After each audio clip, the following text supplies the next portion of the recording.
Hello my dear student, आपका फिर से स्वागत है आपके अपने channel GK and GS classes में। आज बात करने वाले हैं रक्त के कार्य के बारे में। यानी जो पहले पिछली वीडियो में हमने बताया कि रक्त परिसंचरण तंत्र में कि किस प्रकार से रक्त का डिवाइडेशन किया गया है और रक्त क्या क्या होता है और इसमें किस प्रकार से क्या कणिकाएं और किस प्रकार से इसका डिवाइडेशन होता है। ये सारी बातें हम कर चुके हैं। तो पार्ट नंबर 1 आपने नहीं देखा तो उसको देख सकते हैं आप, हमारे जो प्ले लिस्ट में मिल जाएगा बायोलॉजी वाली में। और आप चैनल को सब्सक्राइब कर लीजिए और बेल आइकन को दबा दीजिए जिससे हर वीडियो की नोटिफिकेशन आपको मिलती रहे। अब बात करते हैं इसमें रक्त के रुधिर परिसंचरण तंत्र में कि रक्त के कार्य क्या हैं और हृदय के बारे में थोड़ी सी यहाँ पे जानकारी भी आपको देंगे, क्योंकि रक्त के परिसंचरण तंत्र में हृदय का कार्य क्या है इसके बारे में जानकारी देंगे।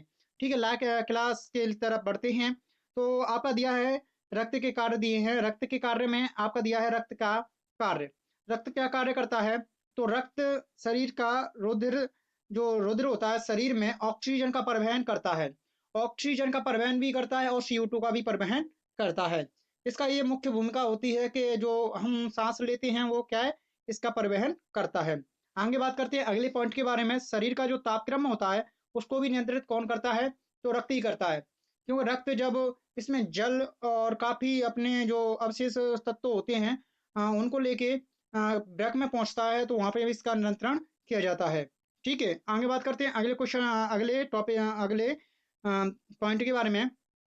अगला पॉइंट दिया है रोगों से लड़ने में सहायता करता है, क्योंकि जो शरीर में किसी कोश का या किसी अंग में प्रतिरोधक क्षमता बढ़ाने के लिए क्या करता है, ये अपने जो पोषक तत्व तो शामिल होते हैं, विटामिन वगैरह जो हमारे शरीर के रक्षा तंत्र में काम करते हैं, रक्षा तंत्र का काम करते हैं, उसको पहुंचाने का काम करता है। आगे बढ़ते हैं अगले क्वेश्चन की तरफ।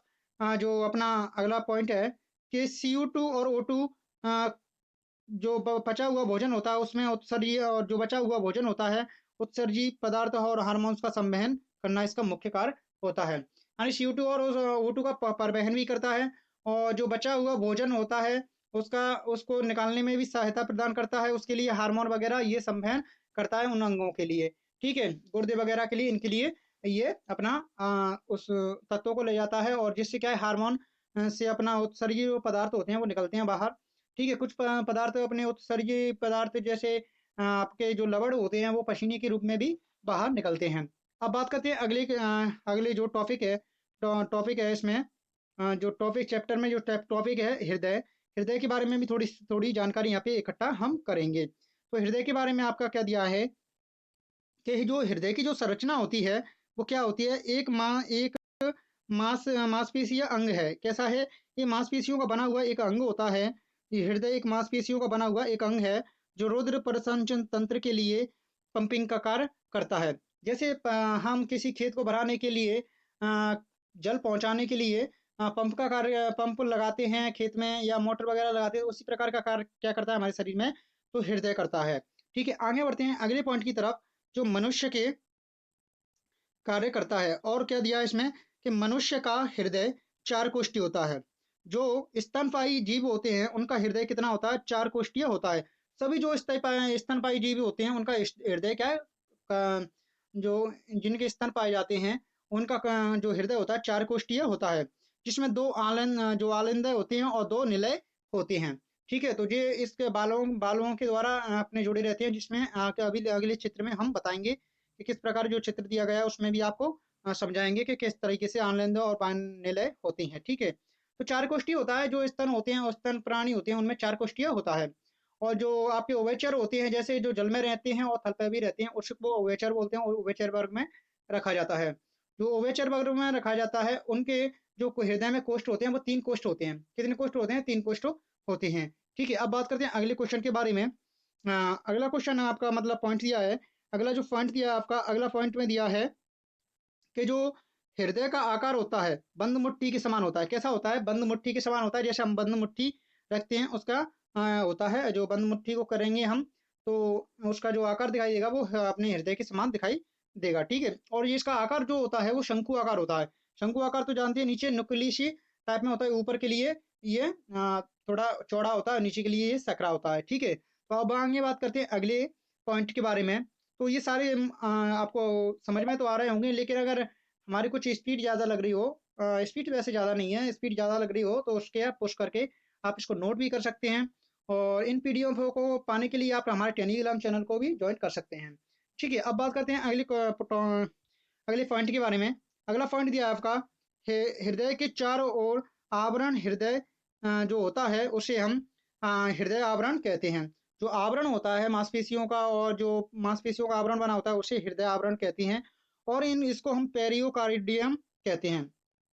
जो आवरण होता है उसे हम पेरिकार्डियम भी कहा जाता है। ठीक है, जो आवरण होता है मांसपेशियों का उसे हम पेरिकार्डियम भी कहा जाता है, पेरिकार्डियम भी कहा जाता है। ठीक है, अब बात करते हैं अगले पॉइंट के बारे में, जिसमें पेरिकार्डियम द्रव्य भरा रहता है। और यहाँ इसी का ये पॉइंट है, जो पेरिकार्डियम होता है उसकी जो आवरण होता है उसमें क्या है, पेरिकार्डियम द्रव्य भरा रहता है।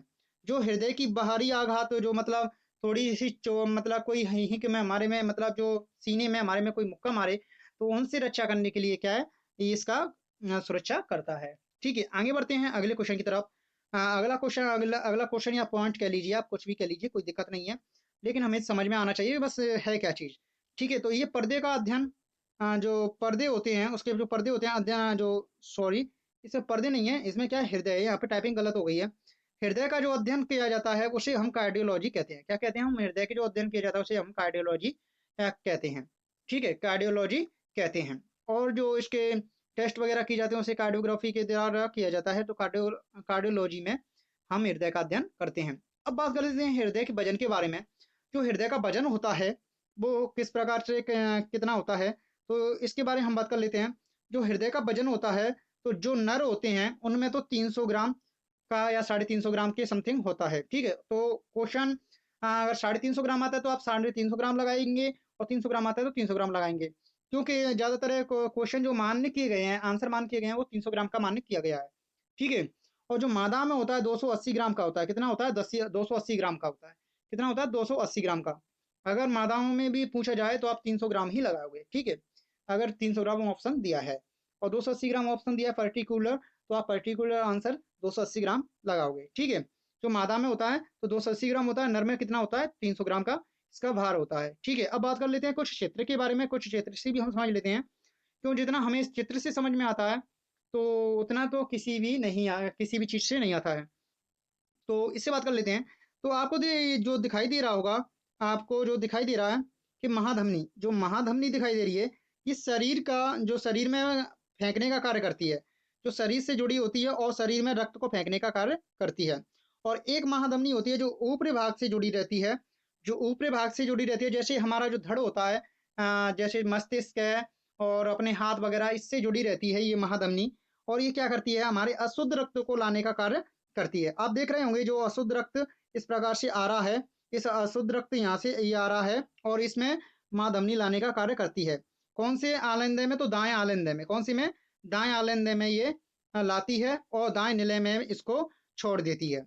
अब दाएं निलय में ये रक्त आने के बाद में क्या होता है, यहाँ पे एक बाल्ब लगा रहता है और इस बाल्ब के द्वारा एक बार रक्त आने के पश्चात ये कभी ऊपर नहीं जाता है। और आपको ये निचली वाली जो महाशिरा दिखाई दे रही है, ये निचली वाली जो महाशिरा है, ये नीचे से रक्त लाती है। पैर जो भी अपना धड़ से नीचे होता है, यानी हृदय से नीचे होता है, उससे रक्त लाने का कार्य कौन करती है, तो निचली वाली महाशिरा करती है। और दोनों महाशिरा लाके इसको रक्त को यहाँ पे छोड़ देती हैं। अब इसमें यहाँ पे आपको रक्त छोड़ दिया गया, इसमें यहाँ पे रक्त छोड़ दिया गया, तो इससे क्या होगा कि रक्त द्वारा वापस नहीं जा सकता, क्योंकि ये बाल आपको दिखाई दे रहा है, इससे रक्त वापस ऊपर नहीं जाता है। और यहाँ पे क्या होता है, इसमें जो ये रक्त होता है इस प्रकार से यूं घूमने से पश्चात, और इसमें जाके इधर से और इधर से अपना इससे जुड़ा रहता है, दाएं निलय से। किससे जुड़ा रहता है, जो मासरा ये गई है आपकी, जो नीले रंग की हमने दर्शाया है, वो नाशिला आपकी इससे जुड़ी रहती है फुसफुस सिरा से। किससे जुड़ी रहती है, फुसफुस सिरा से जुड़ी रहती है।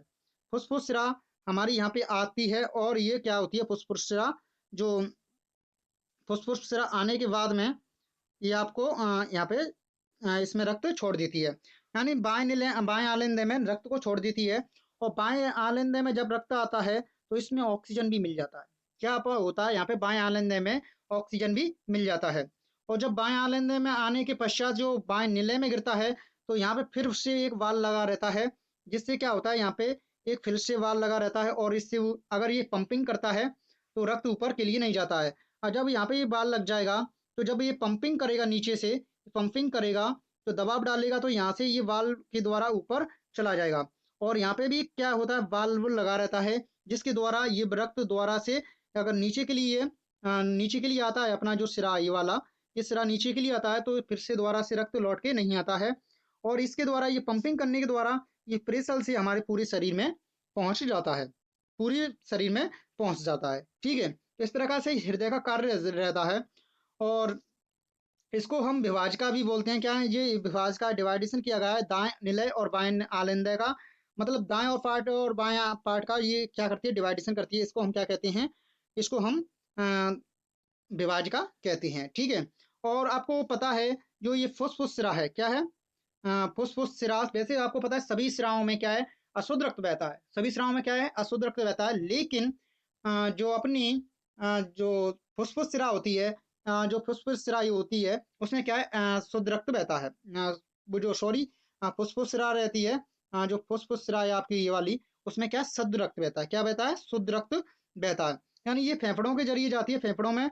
और फेफड़ों में जब ये पहुंचती हैं, ये पहुंचने के बाद में फेफड़ों से ये वाली सिरा जुड़ी रहती है, जो फुसफुस धमनी है, सिरा है सॉरी, ये फुसफुस सिरा है जो फेफड़ों से जुड़ी रहती है। और ये रक्त फेफड़ों में पहुंचने के बाद ऑक्सीजन लेके यहाँ पे आ जाता है। तो यहाँ पे ये रक्त कैसा हो जाएगा, शुद्ध हो जाएगा, क्योंकि ऑक्सीजन इसमें मिल चुका है और फुसफुस सिरा इसमें छोड़ देती है। तो फुसफुस सिरा जो क्या है, फेफड़ों से जुड़ी रहती है, वो रक्त को लाने का कार्य करती है फेफड़ों से, और फेफड़ों से रक्त लाकर इसमें छोड़ देती है। तो फुसफुस सिरा में क्या है, हमेशा सिरा जो एक पल्मोनरी सिरा भी बोला जाता है फुसफुस सिरा को, तो पल्मोनरी सिरा या फुसफुस सिरा बोल देते हैं। तो इनमें क्या है, हमेशा शुद्ध रक्त बहता है। ये एक जो पल्मोनरी धमनी होती है उसमें अशुद्ध रक्त बहता है। एक केवल ऐसी धमनी है जो उसमें पल्मोनरी धमनी या फुसफुस धमनी के नाम से जानी जाती है, जिसमें क्या अशुद्ध रक्त बहता है। और जो फुसफुस सिरा होती है उसमें शुद्ध रक्त बहता है। ये दोनों अपवाद हैं, लेकिन सभी सिराएं होती हैं उसमें क्या अशुद्ध रक्त बहता है, और सभी धमनियों में कैसा है, शुद्ध रक्त बहता है। आपको जो नीले रंग की दिखाई देती होंगी अपने हाथ पैरों और कहीं भी, तो उसमें क्या है, शुद्ध रक्त रहता है। नीले रंग वाली जो सिराएं होती हैं हमारे हाथ पैरों में, और जिनको सिरा बोलते हैं, और जो थोड़ी थोड़ी रेड कलर की दिखाई देती हैं उन्हें हम धमनी बोलते हैं। ठीक है, तो बस दो धमनी ऐसी हैं जिनमें अपवाद हैं, जो एक दूसरे के अपोजिट हैं। इसमें क्या है, अलग अलग चीज, अलग अलग रक्त बहता है। अब बात कर लेते हैं अगले क्वेश्चन के बारे में। अगले पॉइंट दिए गए हैं कुछ हृदय के बारे में, उनके बारे में बात कर लेते हैं। तो दो जो दाएं आलिंदय होता है, क्या दिया है, दाएं आलिंदय व दाएं निलय के बीच त्रिवलन कपाट ट्राई कास्पेड होता है। त्रिवलन कपाट ही होता है, जिसको हम ट्राई कास्पेड भी बोला जाता है। जबकि बाएं आलिंदय व बाएं निलय में निलय के बीच द्विवलन कपाट होता है। तो जो बाएं आलिंदय होता है, बाएं आलिंदय होता है और बाएं निलय होता है, उसमें क्या है, इधर की साइड में जो आपका ये होता है बाएं निलय में, बाएं जो इधर की साइड होता है सॉरी, इधर की जो साइड होता है उसमें क्या दो कपाट होते हैं और इसमें तीन कपाट होते हैं। ठीक है, आगे बढ़ते हैं। दोलन कपाट, और जिसको बाई कास्पेड भी बोला जाता है, या मेटल का कपाट पाया जाता है, इसको मेटल कपाट भी बोला जाता है। ठीक है, मेटल कपाट के नाम से भी से जाना जाता है। अब बात कर लेते हैं अगले क्वेश्चन के बारे में, अगले पॉइंट के बारे में। जो आपका दिया है, ये कपाट एक देशी होते हैं। कैसे होते हैं, एक देशी होते हैं। यानी एक अगर अगर एक बार इसमें जो चीज आ गई तो वो दूसरी बार लौटने नहीं देगा। जैसे चेक बॉल होती है ना पानी की, अभी अगर आप नहीं जानते हो चेक बॉल, तो एक बार पानी भर देते हैं जब पंप को हम चलाते हैं, तो दोबारा से पानी उस कुएं वगैरह या नहर वगैरह में लौट के नहीं जाता है। उसी प्रकार से इसमें क्या एक देशी होता है, इसमें एक तरफ से तो आ सकता है लेकिन ये उधर से दूसरी तरफ नहीं लौट के जा सकता। ठीक है, कभी आपने ऐसे गेट भी देखे होंगे कि एक गेट से आना और दूसरे गेट से जाना, तो ऐसे ही इसमें है। ठीक है, अर्थात रुद्र निलय की ओर जाता है। क्या होता है, निलय की ओर जाता है। आपका जो आनंद होता है उससे निलय की ओर पहुंचेगा, और निलय से दोबारा लौट के आनंद में नहीं आएगा। ठीक है, अब मनुष्य का जो हृदय होता है मायोजेनिक होती है। क्या होती है, मायोजेनिक हृदय होता है। यानी मनुष्य का जो हृदय होता है, स्तनपायी में भी मायोजेनिक हृदय ही पाए जाते हैं सभी में। ठीक है, अब आगे बात करते हैं अगले पॉइंट के बारे में। दाएं आलिंदय में कुंडलीनुमा एक संरचना पाई जाती है। क्या होती है, जो दाएं आलिंदय होता है अपना दाएं तरफ का, उसमें क्या है, जो दाएं आलिंदय होता है उसमें कुंडलीनुमा एक संरचना पाई जाती है, जिसे हम साइनो ओरिकुलर नॉइड कहते हैं। क्या कहते हैं, साइनो ओरिकुलर नॉइड कहते हैं। जो साइनो ओरिकुलर नॉइड होती है, जो साइनो ओरिकुलर नॉइड होती है, उसे सैन भी कहते हैं। क्या कहते हैं? सैन, SAN, सैन कहते हैं। ठीक है, साइनो ओरिकुलर नॉइड। ठीक है, साइनो ओरिकुलर नॉइड। तो जो अपना साइनो कुंडलीनुमा संरचना होती है उसे क्या कहते हैं? साइनो ओरिकुलर नॉइड भी कहते हैं। ठीक है, अब बात करते हैं अगले क्वेश्चन के बारे, अगले पॉइंट के बारे में। अगला पॉइंट में दिया है आपका, इस पेस मेकर भी कहते हैं। तो साइनो ओरिकुलर जो नॉइड होती है, जो कुंडलीनुमा की संरचना होती है, उसे हम क्या कहते हैं? पेस मेकर भी कहा जाता है। और आपको पता है, यहाँ हृदय की स्पंदन दर को नियंत्रण करता है। ये क्या करता है? इसका कार्य क्या है? जो कुंडलीनुमा संरचना होती है उसको हृदय जो स्पंदन करता है, अपना धक धक करता है, लब और ढब की जो संरचना पाई जाती है, मतलब लब और ढब करता है हमारा हृदय, वो उसको क्या करता है? ये नियंत्रण करता है। क्या करता है? नियंत्रण करता है। आपको पता होगा कि जो कृत्रिम पेसमेकर होता है वो किस धातु का बना होता है। तो ये बहुत ही इंपॉर्टेंट फैक्ट है, और ये क्वेश्चन कभी क्या बहुत सारी बार पूछा जा चुका है रेलवे एग्जामों में, और SSC एग्जामों में भी ये क्वेश्चन पूछा जा चुका है। तो जो हृदय का आपका जो हृदय होता है, उसे हम जो कृत्रिम पेसमेकर बनाया जाता है, वो लिथियम धातु का बना होता है। किसका बना होता है? लिथियम धातु का बना होता है। अब बात करते हैं हृदय स्पंदन यानी हार्ट बीट के बारे में। तो अपना जो हार्ट बीट होती है, दायां आलिंद क्या है? दायां आलिंद से जो रक्त का थोड़ा आपका बताया, दायां आलिंद से बाएं निलय में जाता है, बाएं आलिंद में से किसमें? बाएं निलय में जाता है, और फिर शरीर में, शरीर के बाद में दाएं निलय में पहुंचता है, और दाएं निलय से दाएं निलय में पहुंचता है। ठीक है, इस प्रकार से रक्त का अपना जो सर्कुलर सिस्टम होता है और अपना हृदय कार्य करता है। ठीक है, अब बात करते हैं हृदय संकोचन यानी सिस्टो सिस्टोल के समय लव करता है। क्या करता है? लव करता है। यानी संकोचन होता है जब हृदय सिकुड़ता है, तो उस समय क्या होता है? लब होता है। क्या होता है? लब। अब वो वाला लब नहीं, यहाँ के किसी को देखा और लब हो गया, वो वाला लब नहीं, लेकिन वो लब जो सिकुड़ता है अपना हृदय, रक्त को खींचने का कार्य करता है। तो वो क्या है? आपका जो हृदय जब सिकुड़ता है तो रक्त को दबाव देता है और पहुंचाने का कार्य करता है, तो उसे क्या कहते हैं? हम लब कहते हैं। क्या कहते हैं? लब कहते हैं। लब कहते हैं। और शिथिलन यानी सॉरी डायस्टॉल करता है। डायस्टॉल करता है यानी मतलब निकालता है रक्त को, अपना जो मतलब अंदर बढ़ता है, तो तब जो ध्वनि आती है उसे हम डब कहते हैं। क्या करते हैं? डब कहते हैं। जब ये फूलता है, अपना जो हृदय फूलता है, मतलब संकोचन होता है, तब तो ये क्या है? दबाव डालता है रक्त पे, और हृदय में पंपिंग करता है, रक्त की पंपिंग करता है। और जब ये फूलता है तो सारे शरीर से रक्त को खींचता है। ठीक है, तो इस ध्वनि को क्या कहते हैं? हम डब कहते हैं। और पहले वाली ध्वनि को क्या कहते हैं? लब कहते हैं। लब और डब हो गया, यानी पहले जो लब करेगा और उसके बाद में जो फिर क्या हो जाएगा? उसका डबल, मतलब डबल खर्चा हो जाएगा, डबल खर्चा। ठीक है, तो अगले ये क्वेश्चन के बारे में, पॉइंट के बारे में बात करते हैं। एक स्वस्थ मनुष्य में हृदय की स्पंदन जो दर होती है, ये सभी को पता है। तो दोस्तों क्या बताएं आपको, लेकिन आपको कितनी होती है? 72% होती है। कितनी होती है? वो 72 पर मिनट होती है। 72 पर मिनट में आने, मानी 1 मिनट में 72 बार धड़कता है। ठीक है, हृदय धड़कता है, लब डब की क्रिया कर देता है वो, ये 72 बार। ठीक है, दोनों क्रिया कर देता है 72 बार। अब आपको पता है कि जो एक बार हृदय को धड़कने में कितना समय लगता है? तो वो लगता है 0.8 सेकंड का समय लगता है। 8 सेकंड का समय लगता है पर एक बार धड़कन में, प्रति स्पंदन दर में। ठीक है, तो 0.8 का समय लगता है। अब बात करते हैं अगले क्वेश्चन के बारे में, अगले पॉइंट के बारे में। एक धड़कन में 70 ml रक्त पंप होता है। जब एक हृदय में 70 क्या है? तो 70 पंप रक्त कर देता है, 70 ml रक्त पंप हो जाता है, जिसे स्ट्रोक आयतन कहते हैं। तो आप लगा लीजिए अंदाजा कि अगर 70 क्या दिया है, जैसे एक धड़कन में कितना करता है? 70 ml करता है, तो आपका कितना कर देगा? 1400 ml कर देगा। कितना कर देगा? 4900 ml कितना कर देगा? 4900 ml कर देगा। देखो 70 × 70 कितना हो जाएगा आपका? 4900 हो जाएगा। 4900 किलोमीटर, 4900 कर देगा आपका। जैसे ही करता है तो बराबर में क्या आ जाएगा? इसके बराबर में 949 किलोमीटर आ जाएगा। क्या आ जाएगा? 49, सॉरी 49, यानी 4900 ml रक्त पंप कर देता है 1 मिनट में। मतलब 1 मिनट में इससे ज्यादा कर देता है। तो 2 बार और कर दिए, 17 1 यानी 114। तो एक क्या, 5140 किलोमीटर, 40 ml रक्त 5 लीटर की समथिंग एक एक मिनट में कर रहा है, बहुत बहुत बहुत बढ़िया हो रहा है। तो ठीक है, 5 डेसीलीटर कर दे ml कर देता है, तो बहुत हो चुका है। और अगले पार्ट में मिलते हैं आपको फिर से अगली वीडियो में। तो उनके बाद में हम सिराओं और धमनियों में अंतर के बारे में बात करेंगे, और कुछ जो ग्रुप हैं अपने, उनके बारे में बात करेंगे। ठीक है, तो तब तक आपके लिए धन्यवाद। इस वीडियो को देखिए और पढ़ाई कीजिए और अच्छी तरह से एग्जाम की तैयारी कीजिए। और आपको इस पार्ट से कम दो क्वेश्चन नहीं तो एक क्वेश्चन तो देखने को मिलेगा यार एग्जाम में, क्योंकि अब तो दो क्वेश्चन छोड़ दिए। पहले दो दो क्वेश्चन आते थे, लेकिन अब तो एक क्वेश्चन आता है। तो एक क्वेश्चन के लिए हमें एक एक क्वेश्चन को यानी एक एक बूंद से करके हमने घड़ा भरना है। ठीक है, आगे मिलते हैं। तो चैनल को सब्सक्राइब करें, अच्छा लगा हो तो, और शेयर कर देंगे तो जिससे क्या है, हमारा तो फायदा होगा ही, तो स्टूडेंट का भी फायदा होगा। धन्यवाद।